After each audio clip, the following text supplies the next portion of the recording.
तो वो क्वेश्चन बिल्कुल हमारा इलेक्ट्रिक डाइपोल जैसा होता, बोर्ड एग्जाम में जो आया था। तो इसी 12 मैग्नेट का क्वेश्चन आया था इस बार बोर्ड में। तो इसको ऐसा नहीं समझना कि हमारा ये इम्पोर्टेंट नहीं है तो इसे हम छोड़ दें। बोर्ड कहीं से भी क्वेश्चन दे सकता है ना। तो आप पर डिपेंड होता है कि आपने तैयारी कैसे की है ना। तो प्रैक्टिस करो, हर चीज़ को लर्न करो, है ना। तो फिर अब 12 मैग्नेट के बारे में ही पढ़ रहे हैं हम लोग, है ना। तो अभी पिछले लेक्चर में हमने basic properties of a magnet पढ़ लिया हम लोगों ने, ठीक है। अभी हम एक काम करते हैं, देखो हम एक काम करना चाहते हैं। क्या हम चीज़ों को, देखो फिजिक्स क्या करती है, चीज़ों को बिल्कुल वैसा ही रखना चाहती है जैसे कि हमने, सिमेट्रिकल चाहती है, चीज़ें सिमेट्रिकल रहें, एक जैसी रहें, हमें नई चीज़ याद ना करना पड़े। जैसे हमने फर्स्ट यूनिट में पढ़ा था किसके बारे में, एक डाइपोल के बारे में, नेगेटिव चार्ज पॉजिटिव चार्ज। क्यों भाई, ये एक डाइपोल है, ज़रा याद करो। तो भाई यहाँ पर डाइपोल मोमेंट था हमारा P = Q × 2L। ये इसका O पॉइंट था जहाँ पे रोटेशन करता है, जिसके अबाउट रोटेशन करता है, एक्सिस रोटेशन। ये लेंथ L है और ये भी लेंथ L है। तो आपको समझ में आता है नहीं आता इतनी बात, ठीक है। अच्छा, ये हमारा इतना पोर्शन क्लियर हो गया। अब इसको हम बाहर के इलेक्ट्रिक फील्ड में रखेंगे तो ये क्या करेगा, टॉर्क प्रोड्यूस करेगा। कितना टॉर्क प्रोड्यूस करेगा, टाउ = PE sin θ। तो हम, जो मैं आपसे कह रहा था कि फिजिक्स चाहता है चीज़ें सिमेट्रिकल हो। दूसरा, ये एक पॉजिटिव चार्ज है, ये एक नेगेटिव चार्ज है, या ये दोनों पॉजिटिव चार्ज हैं, +Q1 +Q2, ठीक है।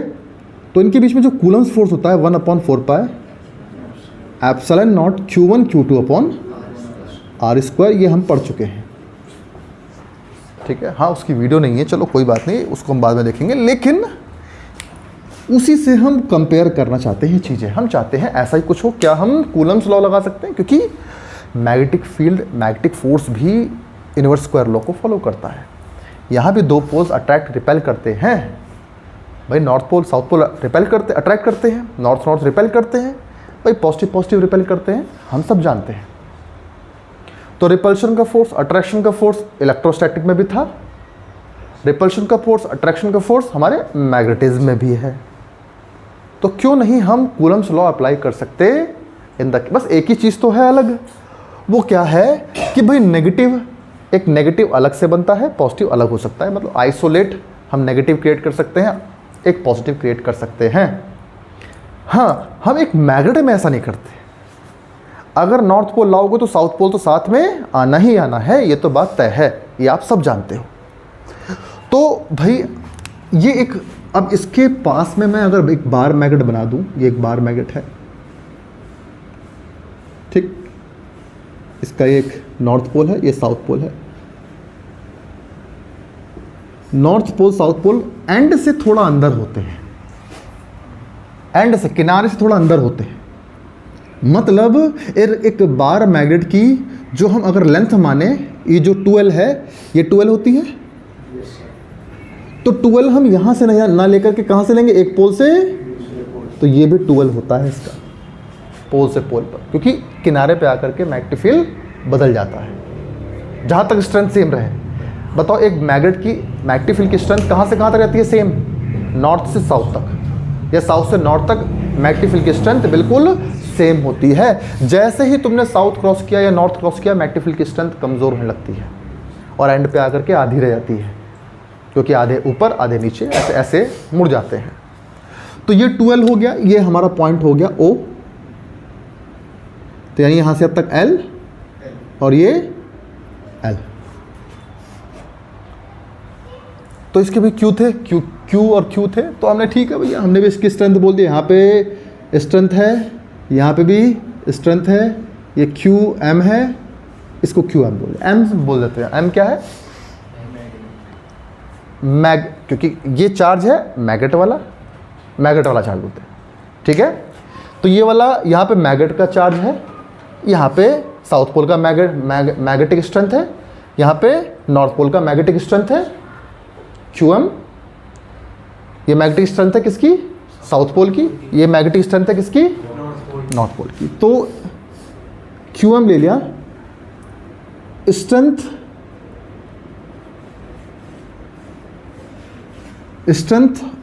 Of magnetic pole. दूसरा, जितनी मैग्नेटिक फील्ड लाइंस साउथ से एंटर करती हैं उतनी मैग्नेटिक फील्ड लाइंस साउथ से बाहर, नॉर्थ से बाहर निकलती हैं। तो भैया हम दोनों की स्ट्रेंथ कैसा मानेंगे, इक्वल मानेंगे। समझ सब बच्चों को। अच्छा, जहाँ से एंटर करती हैं यहाँ पे नेगेटिव चार्ज में एंटर करती हैं इलेक्ट्रिक फील्ड लाइंस, तो उसको नेगेटिव लेते हैं। तो एक काम करता हूँ, चलो भाई ठीक है, QM को नेगेटिव मान लो, QM को नेगेटिव मान लो इधर वाले साउथ वाले को, और इसको मान लो पॉजिटिव मान लो। कर सकते हैं, ठीक है बेटा, बिल्कुल वैसा कर दिया हमने। तुम बोलोगे सर P है इसके पास तो इसके पास M होना चाहिए, तो कोई दिक्कत नहीं है। इसका M, ये P क्या है, इलेक्ट्रिक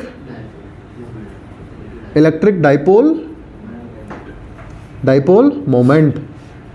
तो भाई तुम बताओ क्या नाम देना चाहोगे इसका, magnetic dipole moment, magnetic dipole moment. क्यों भाई, M बराबर क्या नाम दूं, यहाँ पे Q था, यहाँ पे क्या दूं, शाबाश, QM इंटू 2। यूनिट क्या दूं, नाम यूनिट क्या होनी चाहिए इसकी, जो बता देते, कौन बताएगा। मैग्नेटिक डाइपोल मोमेंट की यूनिट क्या होती है भाई, मैग्नेटिक, तुम लोग दिमाग तो यही है, तुम सोचते नहीं हो, तुमने पिछला क्या सीखा यार तुम लोग। मैग्नेटिक डाइपोल मोमेंट की यूनिट होती है एम्पीयर मीटर स्क्वायर। कहाँ हो तुम, वो क्यों चेंज हो जाएगी। मैग्नेटिक डाइपोल मोमेंट की यूनिट पढ़ा है, मैग्नेटिक डाइपोल मोमेंट क्या होती है, M बराबर NIA ampere metre square, A for area.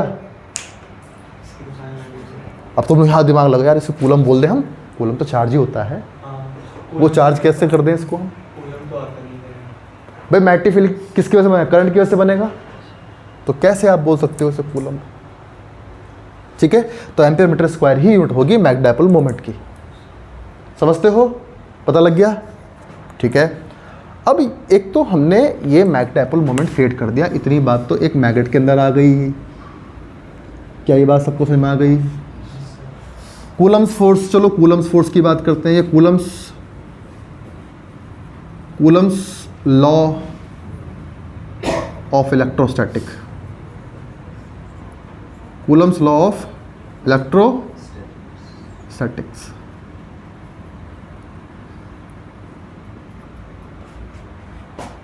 तो मुझे क्या नाम देना चाहिए, बोलो क्या देना चाहिए। Coulomb's law of magnetism, Coulomb's law of magnetism. ये एक है पोल नॉर्थ पोल, ये है दूसरा पोल नॉर्थ पोल, इसका QM1 है, इसका स्ट्रेंथ QM2 है, इनके बीच में डिस्टेंस R है। लगा दो भैया, FM बोल दूं, 1/4π रखूं, क्या रखूं, μ0/4π, क्योंकि मैग्नेटिक फील्ड को परमेबिलिटी कमज़ोर करती है। तो यहाँ μ0/4π करेंगे, बाकी सब तो वही है, QM1 इंटू अपॉन, शाबाश, बिल्कुल वैसा ही है। बाकी रिपल्शन तो ऐसा ही होगा, बिल्कुल दोनों का रिपल्शन ऐसा होगा, दोनों का रिपल्शन इस तरीके से होगा। सही है, आसान हो गया, चीज़ें सिमेट्रिकल हो गई, याद करने में आसानी है। ठीक है बेटा, है ना। अब हम इस डाइपोल को मैग्नेटिक फील्ड में, यूनिफॉर्म मैग्नेटिक फील्ड में रखेंगे और टॉर्क करा के देखेंगे। इसके पास पोटेंशियल जाएगी, वो करके देखेंगे, जिसकी वजह से बोर्ड एग्जाम में क्वेश्चन आया था। क्यों भाई, ठीक है, आसान है, याद हो जाएगा, बिल्कुल इसको याद रखो, आप भूलना नहीं हमें। ठीक है, चलो ठीक है, okay, thank you very much.